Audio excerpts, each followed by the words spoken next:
2, 1, let's go.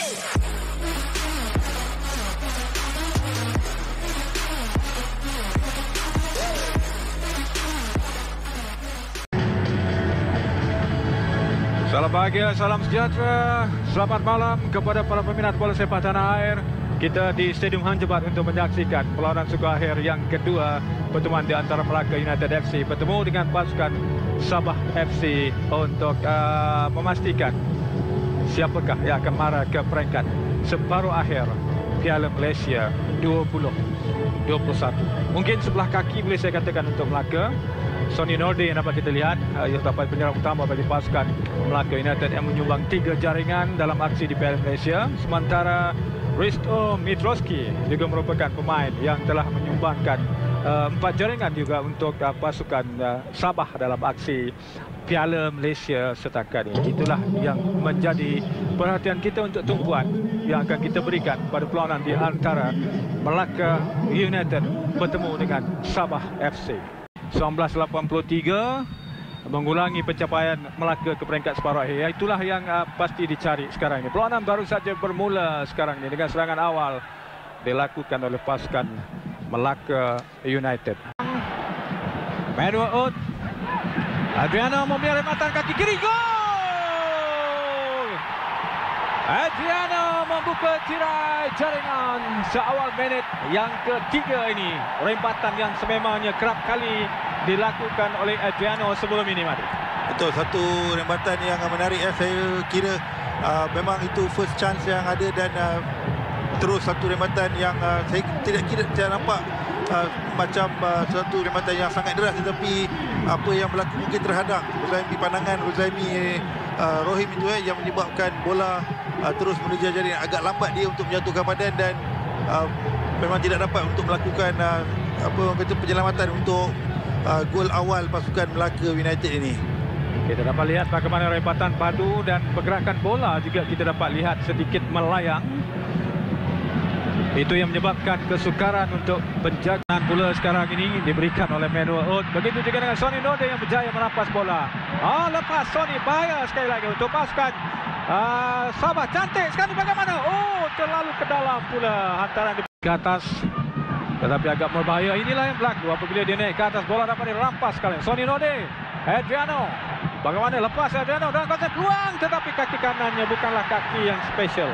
Dia perlu terus fokus untuk menghasilkan kemenangan pada perlawanan ini. Giovanni sekarang cubaan terus dilakukan. Sekali lagi kita dapat lihat bagaimana Rozaimi Rohim terpaksa merebahkan badannya. Falisha naik ke atas. Peluang untuk melakukan hantaran lintang. Satu hantaran ke tengah. Satu hantaran fokus. Giovanni melakukan tandukan, tetapi Sonny Norde pula melakukan rembatan, tetapi tidak cukup kencang rembatan daripada Sonny Norde. Cantik gerakannya, tetapi bola sudah pun seakan-akan ada terkena tangan. Tadi hantarannya Adriano yang baik. Cantik peluang, tetapi rembatan yang dilakukan oleh Khairul Anwar tidak kuat. Di Tokyo yang sudah pun dikeluarkan. Satu hantaran ke dalam kawasan penalti menjadi Giovanni, tetapi tandukan keluar dilakukan oleh sudah pun sebagian gol diberikan kepada pasukan Sabah. Apapun whistle penamat separuh masa pertama sudah pun ditiup oleh pengadil Muhammad Faruzi Desa.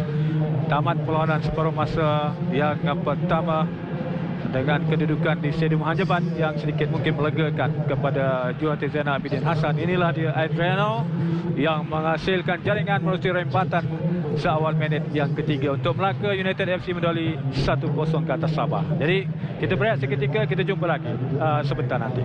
Tutnya datang kepada beliau. Jika tidak sudah pastilah saya kira kedudukan pasukan Melaka United sudah berubah di separuh masa yang pertama tadi. Apapun kedudukan sekarang ini, aggregate 2-0 untuk Melaka United.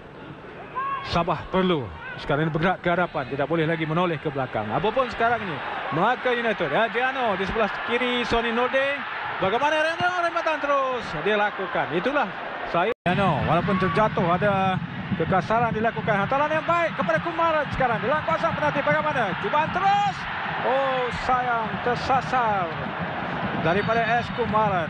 Mencari Sonny Norde. Hantaran yang baik dapat dikawal sekarang ini oleh Sonny Norde. Sonny, hantaran yang baik ke belakang kepada Adriano. Peluang bagaimana? Peluang kepada Adriano, tetapi tolakannya masih lagi Oh, gol. Tidak. Sudah ada pemain yang saya kira kita dapat lihat tadi bagaimana sedikit pergelutan berlaku di depan pintu gol pasukan. FC memang pemain muda ni patut diberi peluang. Adriano kepada Giovanni. Kembali kepada Adriano. Sonny Norte sekarang bagaimana? Agak lambat sedikit tetapi berjaya menembak gol. 2-0 untuk Melaka United. Sonny Norte seakan-akan meletakkan Melaka United sudah ke separuh akhir sebenarnya Mari. Saya setuju dengan gol yang kedua ini dengan agregat 3-0 sekaligus membunuh sisa-sisa perjuangan untuk pasukan Sabah FC, kerana ketika ini pasukan Sabah perlu menjadikan 3 gol untuk menafikan hak Melaka United ke peringkat separuh akhir, dan satu gol yang sangat berkualiti, gerakan sepasukan yang baik daripada 3 pemain ini, Adriano, Giovanni dan juga Sonny Norte, akhirnya meletakkan pasukan Melaka United 2 gol di hadapan. Sebenarnya sepatutnya dah lama dah mereka dapat keputusan ini, tetapi deretan peluang itu terlepas dan akhirnya inilah peluang yang tidak dipersia-siakan oleh Sonny Norte untuk orang kata boleh kill the game lah untuk pasukan Melaka United. Kalau melihat tadi, saya kira mereka perlu fokus satu persatu kerana peringkat separuh akhir. ini satu percubaan. Sabah menang 1-0 dalam perlawanan ini. Perlawanan itu. Karo Fahmi Cemat benar-benar diuji kali ini melalui sepakan penalti. Masuk gol untuk pasukan Sabah merapatkan kedudukan 1-2 pada minit yang terakhir masa kecederaan perlawanan ini Mari. Telah pun tamat sebenarnya permainan dalam masa kecederaan ini, tetapi kredit harus diberikan kepada Risto yang begitu tenang mengambil sepakan yang begitu baik sekali untuk memberikan saingan kepada Melaka. Apapun sudah terlewat untuk pasukan Melaka United mana ke peringkat separuh akhir, mengulangi pencapaian pada tahun 1983 apabila mereka menewaskan Sabah 2-1 di Stadium Hanjebat untuk berbekalkan agregat 3-1.